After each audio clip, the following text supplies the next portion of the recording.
Querido Espírito Santo, eu quero te pedir neste momento, Pai, que o Senhor possa ministrar e falar aos nossos corações. Obrigado, meu Deus, pela tua presença. Obrigado pela tua doce presença. Obrigado porque quando o Senhor está em um lugar, há toda a diferença. Não somos nós, não é o homem, é o Senhor.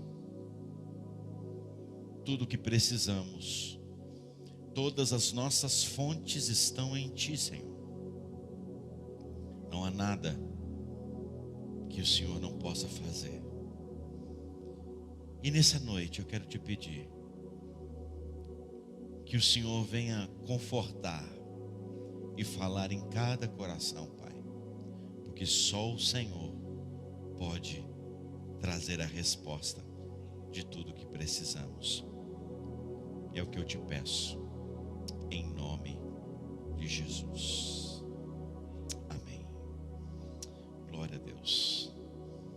Queridos, a última canção que nós ouvimos aqui, no final do louvor, ela na verdade, ela é uma declaração da nossa fé. Acredito em Jesus Cristo, acredito em Deus o Pai e acredito no Santo Espírito que vida nova nos traz. Essa é a declaração da nossa fé. Você crê em Jesus? Acredito na cruz de Cristo, que a morte ali venceu, e acredito que Ele ressurreto em breve vai voltar. Essa é a nossa declaração de fé. É isso que nós cremos, é isso que nós acreditamos. E é sobre isso que eu quero falar nessa noite com você, a respeito desse crer, desse acreditar, mas não simplesmente o crer no sentido de existir, porque crer é muito mais do que ter um entendimento da existência. A Bíblia diz assim: crês tu que Deus é real, que Deus é verdadeiro, que Deus existe? Fazes bem, porque até os demônios eles creem e eles tremem. O simples fato de eu acreditar na existência não me torna um beneficiário disso. Mais do que acreditar, é necessário se entregar. O grande problema que muitas vezes as pessoas enfrentam, e elas não sabem associar o porquê que determinadas coisas não acontecem de maneira transformadora na vida delas, é porque elas simplesmente estão acreditando na existência, mas elas não estão tendo a capacidade de se entregar. Há muito tempo atrás eu ouvi uma história, e essa história também se passou já há muito tempo atrás, de um fato que ocorreu lá nos Estados Unidos. Um jovem, ele era um artista e ele trabalhava com o equilibrismo. E ele então fez um desafio de que ele iria atravessar as cataratas do Niágara, que é mais ou menos parecido com as cataratas de Foz do Iguaçu aqui no Brasil. Cachoeiras enormes, muito altas. E ele ia atravessar de um lado a outro, sem nenhum tipo de proteção, sem nenhuma rede, sem nenhum cabo de segurança, em cima de uma bicicleta. Ela foi preparada, foi tirado o aro ali, aquele processo todo. E ele reuniu a imprensa, ele reuniu as pessoas, reuniu uma multidão ali para aquele grande desafio. E antes dele atravessar, ele perguntou para aquela multidão e disse assim: quem aqui acredita, quem aqui crê que eu consigo atravessar do outro lado? As pessoas já conheciam ele, já sabiam que ele era um artista nessa área, e falaram assim: nós acreditamos, nós cremos que você consegue. Então ele pega aquela bicicleta, com aquela vara que a gente já viu nos circos ou em alguma apresentação, E ele vai então pedalando, um cabo extenso. Se ele caísse, era morte na certa, nenhum tipo de rede de proteção, nenhum tipo de cuidado. E quando ele chega lá no meio um vento forte, uma corrente de vento vem, e ele com maestria consegue se equilibrar, e ele sai do outro lado. A multidão aplaudiu, e gritos, e aplausos, assobios. Ele então faz uma segunda pergunta para aquela multidão e fala assim: quantos acreditam que eu consigo agora voltar, só que agora não sozinho, mas carregando um saco de areia de 60 quilos aqui junto comigo na bicicleta? A multidão disse: nós acreditamos, nós confiamos em você, você é capaz. Ele então pega aquele saco de areia, coloca na bicicleta e começa a travessia novamente. Quando ele chega no meio, mais uma vez, uma forte corrente de ar balança a bicicleta, e ele com maestria, com habilidade, ele consegue se segurar. Chega do outro lado, aí a multidão explodiu em aplausos, em gritos, em assobios, em celebração, e foi aquela festa linda, aquela festa tremenda. E aí ele faz a terceira pergunta, ele diz assim: quantos acreditam que eu sou capaz de voltar novamente agora, carregando uma pessoa junto comigo? As pessoas disseram assim: nós acreditamos, nós sabemos, você é capaz. Aí ele faz a pergunta-chave: quem se habilita a sentar aqui na garupa da bicicleta e atravessar comigo? Se você não viu essa história, se você já ouviu, acho que você já sabe a resposta. Quantos se apresentaram para sentar ali na garupa da bicicleta? Quantos? Ninguém. É assim muitas vezes na nossa fé. Nós acreditamos, nós dizemos que cremos, mas nós não nos entregamos. E isso faz toda a diferença na nossa vida. O que vai transformar a sua vida, o que vai fazer com que essa palavra aqui se torne uma realidade na sua vida, o que vai fazer com que essa palavra seja transformadora dentro de você, não é o quanto você acredita nela, ou muito menos não é o quanto você conhece essa palavra. Porque o que te aproxima de Deus não é o quanto você conhece a Deus, ainda que esse conhecimento seja extremamente importante, mas o que vai te aproximar de Deus é o quanto você pratica aquilo que você conhece de Deus. A transformação, ela vem pela entrega.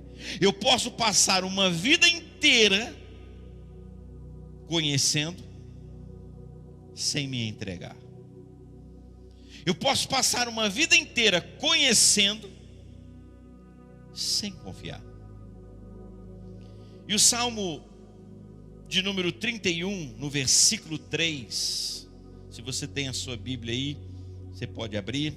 Se você não tem, você acompanha conosco aqui no telão. Diz assim: porque tu és a minha rocha e a minha fortaleza, por causa do teu nome tu me conduzirás e me guiarás.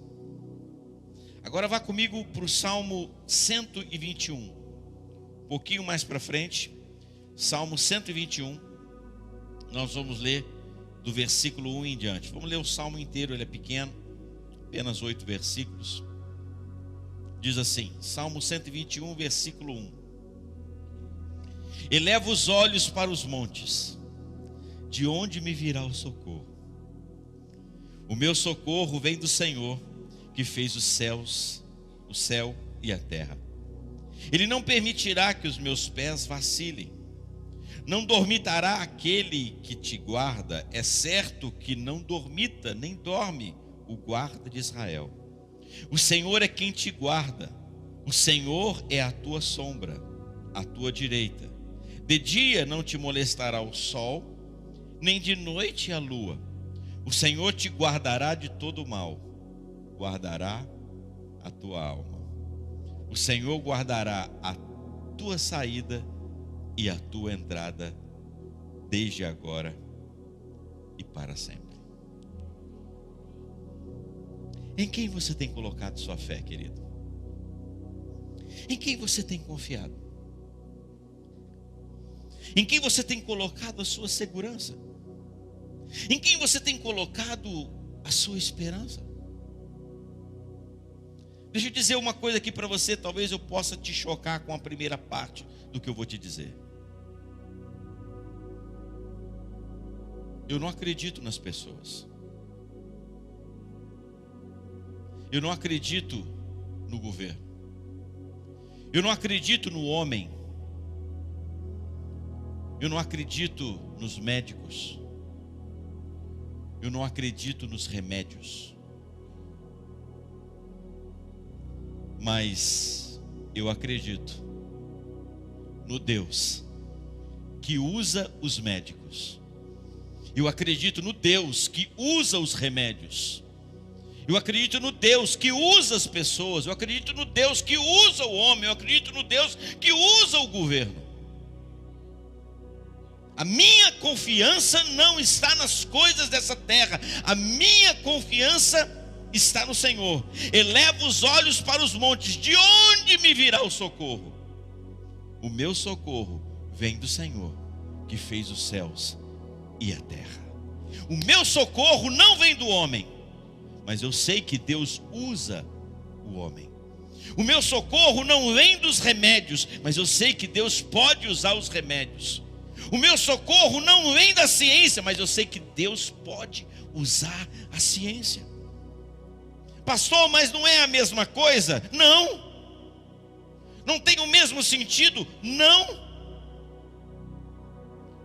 Quando você muda o foco, quando você muda a sua visão, o seu entendimento de como as coisas acontecem, elas vão mudar.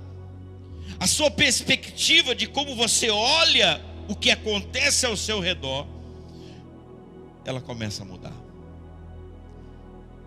Quando a sua confiança está nas pessoas, quando a sua confiança está nas instituições, quando a sua confiança está nas coisas, há uma grande probabilidade de nos decepcionarmos e muito, irmãos. A causa da maioria das frustrações da nossa alma, do nosso coração, está diretamente em quem nós colocamos a nossa confiança.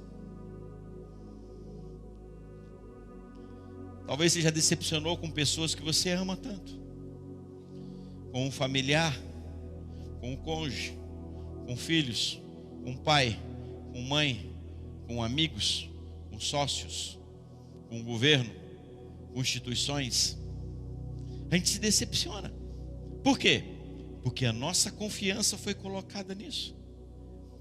Mas quando você coloca os seus olhos, quando a sua confiança está voltada para o Senhor, tudo vai se tornar diferente. As coisas se tornam diferentes. O problema é que muitas vezes essas decepções que nós temos mexem com o nosso interior, mexem com a nossa alma, mexem com as nossas emoções. E nós sempre precisamos achar um responsável, precisamos achar um culpado para as nossas frustrações. Mas o problema é o meu marido, pastor. Mas o meu problema é a minha esposa. O meu problema é o meu patrão. A minha questão é a família onde eu nasci. A minha questão é o governo, são as pessoas que estão ao meu redor, é o meio que eu fui criado. Não. São situações, são coisas que a nossa alma fica alimentando dentro de nós, para nos tirar do foco, de percebermos que realmente o que está faltando em nós é olharmos para a palavra de Deus, olharmos para o Senhor, olharmos para essa palavra e falarmos assim: Senhor, a partir de agora eu quero crer somente na tua palavra, eu acredito na cruz de Cristo, e eu creio na soberania e no cuidado do Senhor. Porque quando você confia, e não só confia, mas você se entrega, as coisas são diferentes. A nossa confiança não pode estar no homem, irmãos. A nossa confiança precisa estar no Senhor. Tire o seu foco das pessoas e coloque o seu foco na palavra de Deus. Coloque o seu foco nas coisas de Deus. E você vai começar a olhar para essa situação, e você, mesmo que o quadro seja contrário, você vai olhar e vai falar assim: eu creio. Porque fé não é entender, fé é confiar. A Bíblia conta ali em Marcos capítulo 5, aquela passagem daquele homem chamado Jairo, que procura o Senhor para que Jesus fosse até a sua casa, porque a sua filhinha de 12 anos estava muito doente, estava à beira da morte. Jesus vai com ele. No meio do caminho aparece aquela mulher que sofria daquela hemorragia, e ali atrasa um pouco o percurso de Jesus até a chegada na casa de Jairo. Aquela mulher é curada, há todo um desenrolar daquela história. Quando Jesus fica liberado daquela situação, que ele ia continuar sua caminhada em direção à casa de Jairo, chega os mensageiros da casa de Jairo com a notícia dizendo para Jairo: Jairo, olha, não precisa mais incomodar o mestre, porque a sua filha já morreu. A Bíblia diz assim, que Jesus, sem acudir a tais palavras, disse a Jairo: Jairo, não temas, crê somente. Deus tem uma palavra para você nessa noite. Para você que está na sua casa, Deus tem uma palavra para você. Não tema, não tenha medo, crê somente. Crer não é entender. Como? Porque o problema nosso é esse, nós queremos saber como Deus vai fazer. Isso não é crer. Porque você olha o quadro, você olha a situação ao seu redor, você olha esse problema que você está enfrentando, e você fica imaginando as possibilidades, você fica imaginando as saídas possíveis para a solução daquele problema. E as nossas ferramentas, e as nossas armas, os nossos recursos, eles são recursos naturais. Nós temos planos, nós estabelecemos propósitos, estratégias, imaginamos como determinadas coisas acontecem, que fomos ensinados pela ciência, ou pela cultura, ou pela própria vida. As pessoas dizem: olha, quando um casamento toma esse rumo, não tem mais solução. Quando um jovem, uma jovem entra por esse caminho, não tem mais solução. A vida foi ensinando esses recursos e foi ensinando essas soluções para nós. Quando Deus criou o homem, Deus coloca o homem ali no jardim do Éden, e tinha duas árvores. Diz a Bíblia que tinha uma árvore chamada árvore do conhecimento do bem e do mal, e tinha uma árvore chamada de árvore da vida. Hoje nós estamos diante de duas árvores. Toda criança, ela vai para a escola, e depois de vários anos na escola, agora aumentou essa questão de anos, aí mudou um pouco esse negócio da minha época, ia até o quarto, depois do quarto ia até a oitava, do oitavo ia até o terceiro, agora aumentaram mais uns aí. E aí depois tem mais faculdades, dependendo da faculdade, 4 anos, 5 anos, até 6 anos de faculdade, e aí vai as pós-graduações da vida, e aí vai embora. Ou seja, passa-se mais de 15 anos, 20 anos dentro de uma instituição. O que nós estamos sendo treinados ali, irmãos, nesse sistema desse mundo? Nós estamos sendo treinados na árvore do conhecimento do bem e do mal. Nós estamos aprendendo sobre as coisas dessa vida. Então todas as nossas saídas, todas as nossas soluções, elas estão dentro dessa redoma, elas estão dentro desse espaço chamado árvore do conhecimento do bem e do mal. Mas aí vem o Senhor, vem o Santo Espírito, como nós cantamos aqui, né?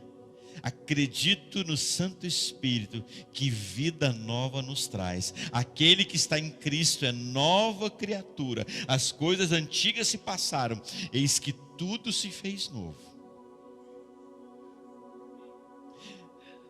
Eu não vou anular a árvore do conhecimento do bem e do mal, mas eu quero dizer para você que agora tem uma outra árvore para mim e você podemos nos alimentar. Essa árvore aqui, que quando os recursos, quando os antibióticos não têm mais solução, essa árvore aqui tem uma resposta. Nesses últimos dias, Deus me deu a oportunidade de visitar o trabalho do Menina dos Olhos de Deus lá no Camboja. Eu não conhecia, o trabalho lá já tinha 15 anos. Eu sou o diretor do Menina dos Olhos de Deus, o braço do Menina dos Olhos de Deus aqui no Brasil. O escritório é aqui na nossa igreja. E eu fui convidado para uma conferência lá. E aproveitei e passei também para conhecer o Menina dos Olhos de Deus na Tailândia. Fui só eu, foi meio de última hora. Eles me mandaram a passagem e eu fui.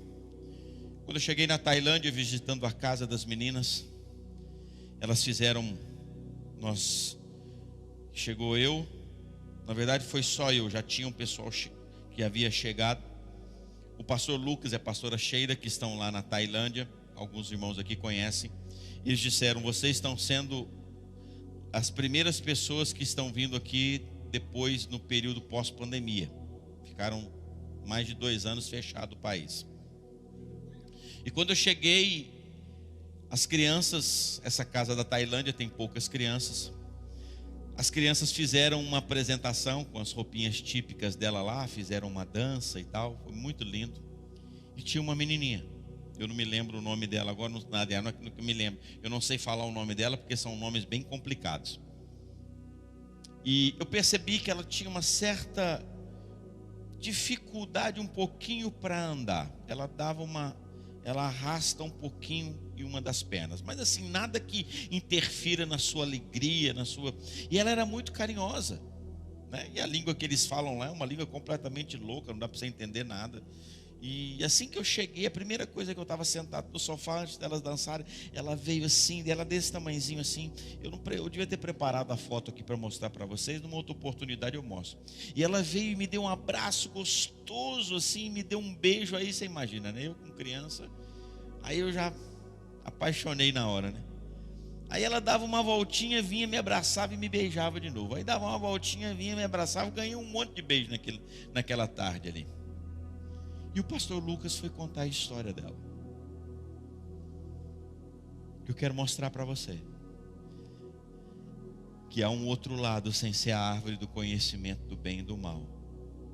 Há essa árvore aqui chamada árvore da vida, irmãos. Aqui as coisas estão limitadas. Aqui é até onde o homem consegue enxergar. Aqui as coisas não são vistas da maneira que o homem vê. Aqui é vista da maneira como Deus vê. A mãe dela, uma jovem, dos seus 20 e pouquinhos anos, também não sei falar o nome. As meninas, na maioria delas, são resgatadas dos prostíbulos da Tailândia. A Tailândia é um país que é muito forte a questão do turismo sexual. Muitas pessoas da Ásia, da Europa, dos Estados Unidos vão para a Tailândia para fazer turismo sexual, principalmente com crianças. As meninas, elas são disputadas, principalmente as pequenininhas, virgens, são disputadas a alto preço para se deitar, para quem ser o primeiro a se deitar com elas. São vendidas de uma maneira muito cara. E essa menina foi abraçada pela casa, e ela já tinha uma menina maior, tinha uma menor, e estava grávida de uma terceira criança. Ela já estava participando da casa, mas não morando definitivamente na casa, e ela se envolveu com um rapaz. Ela não deixava o rapaz sozinho com a menina maior, nem com a outra que tinha na época. Agora ela está com 4 para 5 anos, na época tinha 2 aninhos e meio. Ela não deixava esse rapaz sozinho, mas num dia ela precisou sair de casa para ir comprar não sei o que, um lugar perto. Deixou a maiorzinha e a pequenininha de 2 anos e meio e o rapaz estava em casa. De repente a menininha dela chega onde ela está e fala assim: mãe, corre, corre, corre, mãe, porque o fulano está matando a minha irmãzinha. Ela desesperada volta para casa. E quando ela chega em casa, ela encontra um cenário de horror. Ele havia pegado a criança de 2 anos pelas pernas e saiu batendo nas paredes assim. Foi batendo nas paredes, como fosse uma boneca. A menina estava toda quebrada. Mais da metade, 1/3 do seu crânio havia sido moído de tanto ser batida para as paredes ensanguentadas. Várias costelas quebradas, uma criança de 2 anos e meio. Várias costelas quebradas. Ossos dos braços e das pernas quebrados. Uma cena de filme de horror. Ela pega aquela criança então e leva para o hospital. Chega no hospital, os médicos viram aquele quadro, crânio todo quebrado, irmãos. Pastor Lucas, pastora Sheila disse que não tinha osso. Parte aqui da cabeça dela já não tinha mais ossos. Havia sido quebrado. Foi feita uma cirurgia para tentar amenizar. Essa menina entra em coma, é entubada.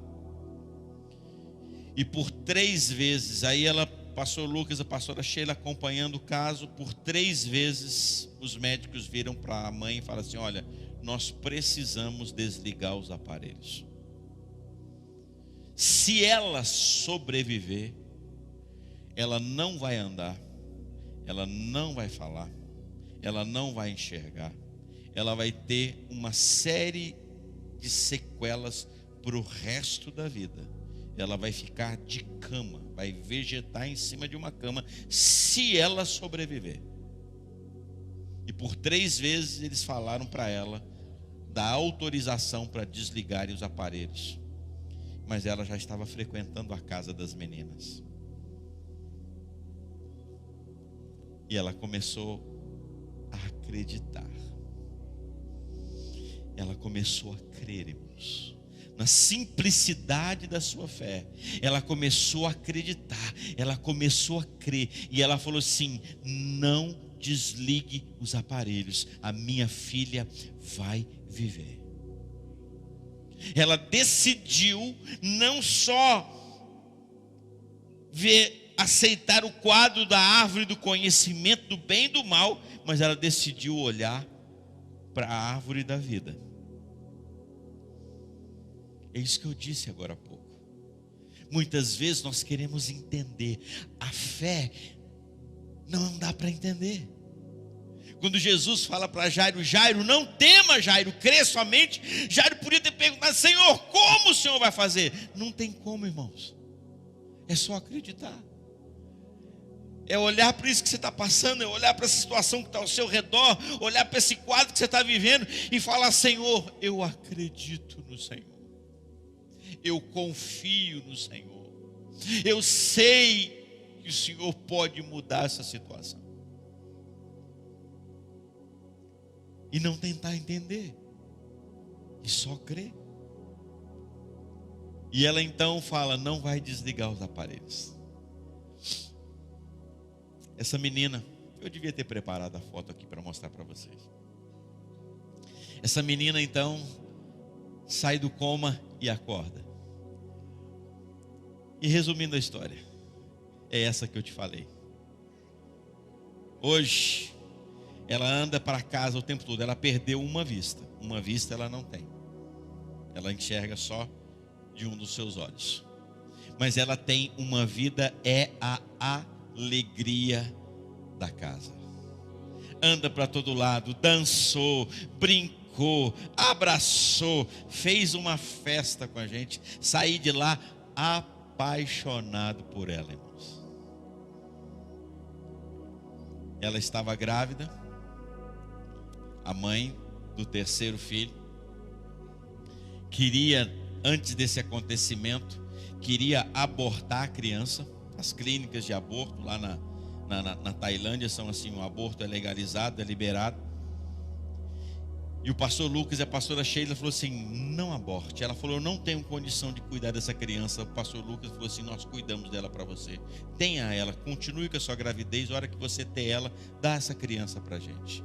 E ela disse assim, olha, se vocês me ajudarem a cuidar, eu vou ter esse menino. E está lá hoje o Mateuzinho, desse tamanho assim, irmãos. É a outra alegria da casa também. Uma festa, o menino. Quando você deixa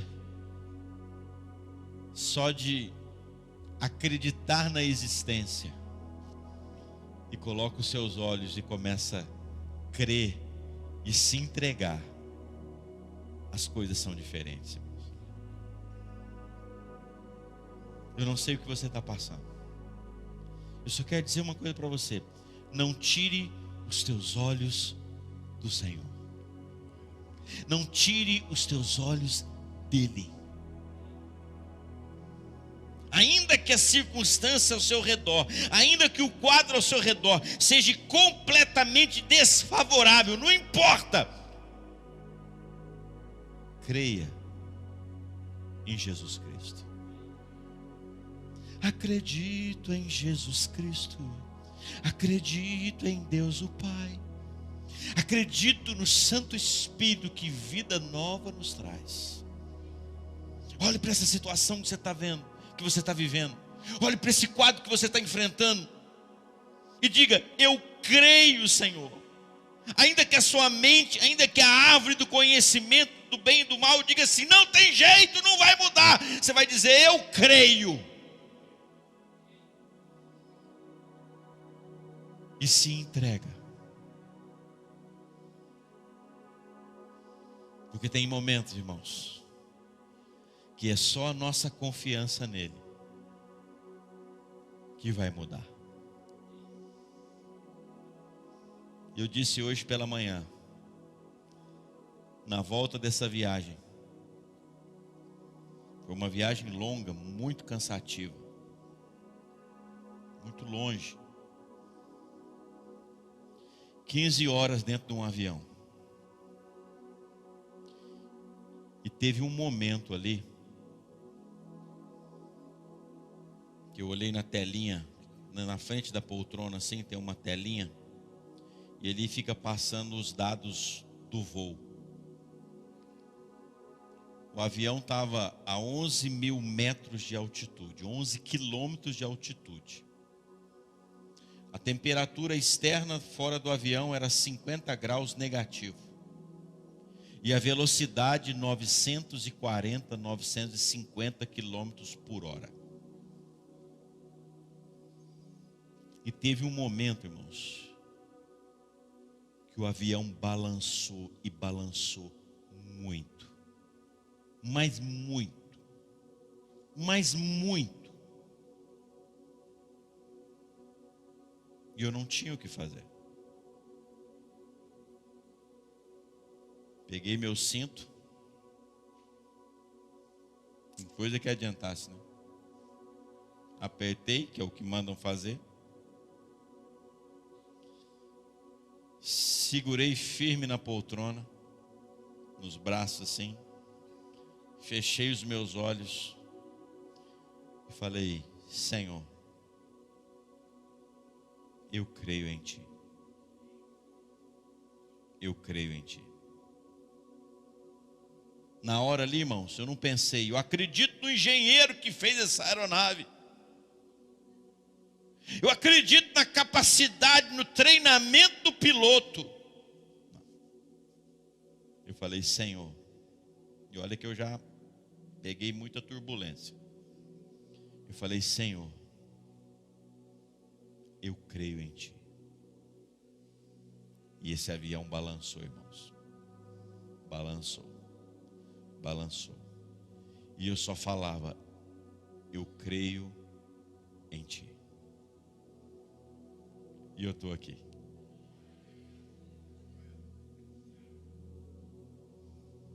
Creia no Senhor. Creia no teu Deus. Acredite nele. Acredite em Jesus Cristo. Acredite no teu Pai. Acredite no Santo Espírito que faz uma obra na sua vida. Acredita. Confia no Senhor. Ainda que o quadro seja desfavorável, ainda que ao seu redor você não consiga ver uma saída, ainda que os seus olhos, ainda que o seu entendimento, tudo que você olha na árvore do conhecimento do bem e do mal, você já pensou de todas as maneiras para ter a solução. Como isso vai ser resolvido? Tire os seus olhos daqui e coloque os seus olhos nessa palavra. Elevo os olhos para os montes. De onde me virá o socorro? O salmista aqui está fazendo uma pergunta. Aí ele mesmo responde. Porque todas as vezes que você pergunta algo para o Espírito Santo, ele sempre vai responder no seu coração. O meu socorro vem do Senhor, que fez os céus e a terra. O meu e o seu socorro vem dessa palavra aqui, irmãos. Vem desse Deus. Confie no Senhor. A sua solução, a sua esperança não está no homem. A sua esperança não está nas pessoas. A sua esperança não está numa religião. Tenho falado aqui já algumas dezenas, centenas de vezes nessa igreja. Se você vem para cá, se você começa a frequentar esse lugar, participa dos nossos cultos, achando que você está mudando de religião, quer te dar uma notícia, você está no lugar errado, porque nós não vamos te ensinar aqui a ter uma religião. Nós vamos te ensinar e queremos que você tenha um relacionamento com esse Deus. Porque deixa eu te dar uma definição bem rápida de religião. Sabe o que é religião? Religião é conhecer as regras de Deus sem ter um relacionamento com o Deus das regras. Isso é religião. As pessoas sabem o que Deus quer para elas. Os 10 mandamentos, que são os mais populares, estão aí. Não matarás, não roubarás, não dirás falso testemunho, não adorarás outros deuses. As pessoas sabem o que tem que fazer, mas elas conhecem as regras, mas elas não conhecem o Deus das regras. Isso é religião, irmãos. E está a causa aí das pessoas se frustrarem. E nós muitas vezes corremos o risco de estarmos aqui num lugar como esse, ouvindo uma palavra como essa, e saímos daqui, achamos muito bonito, achamos muito legal. Nossa, que gostoso, pastor, quando eu vou na igreja é tão bom. Olha, eu sinto uma paz, eu sinto uma alegria. Mas se quando nós saímos lá fora, irmãos, essa palavra aqui não se tornar uma realidade dentro de nós, é como você ingerir um alimento que ele não é, você comer, melhor dizendo, você não é como você comer um alimento que ele não é digerido pelo seu organismo. Só dá a sensação de saciedade. Você tem aquela sensação de que está cheio. Imagina você engolir algo que está envolto em uma cápsula, que o seu organismo não consegue dissolver aquilo. E dentro daquela cápsula tem muitos nutrientes, tem muitas vitaminas, tem muitas coisas que são benéficas para o seu organismo. Mas o seu organismo não consegue destruir essa cápsula que está em volta para se beneficiar. Assim muitas vezes é a religião, irmãos. A gente se torna religioso. A gente aprendeu a vir na igreja. A gente aprendeu a ouvir a palavra de Deus. E é por isso que a Bíblia diz assim: tornai-vos, pois, praticantes da palavra, e não somente o quê? Ouvintes. Porque senão nós estamos fazendo o quê? Nós estamos enganando as pessoas? Nós estamos enganando o nosso cônjuge? Nós estamos enganando a nossa família? Não, nós estamos nos enganando a nós mesmos. A nós mesmos. Se essa palavra aqui, ela não se tornar uma realidade, se na hora que você precisa, essa palavra não se tornar algo vivo dentro de você, de que vale? E aí por isso que as pessoas começam a dizer assim: eu não vou mais na igreja não, porque olha, não estou me sentindo bem. Não é a questão da igreja, querido, é a questão aqui, é o meu coração. É a minha vida, mas nós precisamos muitas vezes atribuir um culpado para as nossas frustrações. Foi isso que aconteceu lá na origem do pecado, que nós chamamos de síndrome de Lúcifer. Quando o homem peca, Deus chega para Adão e fala assim: meu filho, o que foi que você fez? E ele fala assim: não, Senhor, verdadeiramente eu errei, eu dei ouvidos à minha mulher, eu não devia ter comido daquele fruto. Foi isso que Adão fez? Não foi isso que Adão fez. Ele jogou a culpa em quem? Na mulher. Aí Deus foi na mulher: minha filha, o que foi que você fez? Por que Não, Senhor, sabe o que é? Eu fui bater papo com a serpente, realmente não devia ter batido papo com ela, vacilei, errei e falei. Foi isso que ela fez? Não! Ela culpou quem? Ela culpou a serpente. Essa é a síndrome das pessoas. A gente sempre procura um culpado para as nossas frustrações. Se o seu casamento não está dando certo, você tem um culpado para ele. Se as suas finanças não estão dando certo, você tem um culpado. Se os relacionamentos não estão dando certo, você tem um culpado. Nós sempre temos um culpado para as nossas frustrações. Só que chega uma hora, irmãos, que a gente não tem mais quem culpar. Porque a vida, ela dá voltas. E não adianta você fugir do problema. Não adianta você fugir daquela questão, porque você sempre vai se deparar com ela. Eu já disse aqui: se você está sendo bombardeado, se você é atacado, se você está sendo atacado numa área, constantemente, a mesma área da sua vida, o mesmo tipo de problema, duas coisas estão acontecendo.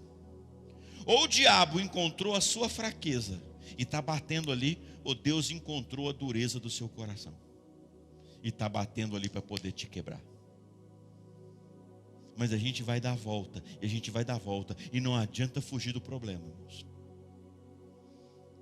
Porque o problema não está do lado de fora, o problema está aqui do lado de dentro. O nosso maior desafio não é vencer a circunstância, o nosso maior desafio é vencer a nós mesmos. Os maiores limites, as maiores limitações não estão do lado de fora, as maiores limitações estão dentro de nós. E é só Deus para poder vir ao nosso encontro.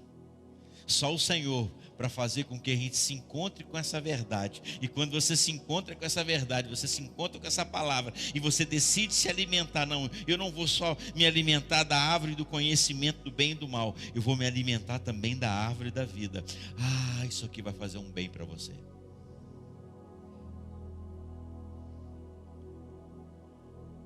Amanhã, quando você chegar no trabalho, depois quando você volta para casa, você pode se deparar com a mesma circunstância. Casais que vêm para a igreja, assiste, participa de um momento como esse, adoram, louvam a Deus, entram dentro do carro e daqui até na porta de casa, por uma questão de fração de segundos, quebram o pau e vão brigados e dormem brigados hoje à noite. Por quê? Porque simplesmente não estão deixando com que a palavra de Deus se torne viva dentro do coração. Porque as circunstâncias contrárias, as dificuldades, elas nada mais são que uma oportunidade que Deus nos dá para colocarmos a palavra de Deus em prática. Quando você olha para Deus, quando você crê no Senhor, quando você crê na palavra, cada oportunidade, cada circunstância, ainda que ela seja negativa, você vê nela uma oportunidade de colocar a palavra de Deus em prática. Eu escrevi essa semana, eu postei, algumas pessoas nos acompanham em alguma de nossas redes sociais. Essa semana eu coloquei algo assim e disse: Deus não precisa de nada vindo de nós. Então, quando Ele nos chama para servir, para vir e servi-lo, não é para preencher uma necessidade dele. Não, Deus não precisa de nada da gente, irmãos. Então, quando Ele nos chama para vir até Ele e servi-lo, não é porque Deus está precisando suprir, estou com uma necessidade e estou precisando de gente aqui para me servir, para resolver o meu problema, não. Ele está nos oferecendo um privilégio. É um privilégio poder servir a Ele. É um privilégio poder ter essa palavra aqui. Como o Bruno disse aqui a hora que ele chegou aqui. Essa palavra transforma a vida da gente. Essa palavra transformou a minha vida, ela pode transformar a sua, tem transformado a vida de tanta gente aqui. Você não é mais o mesmo homem, você não é mais a mesma mulher. Como diz a Bíblia, as coisas antigas se passaram, eis que tudo se fez novo. Aquele homem iracundo, nervoso, violento, ficou para trás. Você pode se tornar um novo homem agora. Aquela mulher rixosa, aquela mulher maligna, ficou para trás. Você pode se tornar uma nova mulher. Aquele jovem, aquela pessoa presa em vícios e tantas coisas, ficou para trás. Você pode se tornar uma nova pessoa a partir de agora. Basta você olhar para essa palavra. Acredito em Jesus Cristo. Acredito em Deus o Pai. Amém? Você acredita? Pessoal do louvor, pode vir aqui.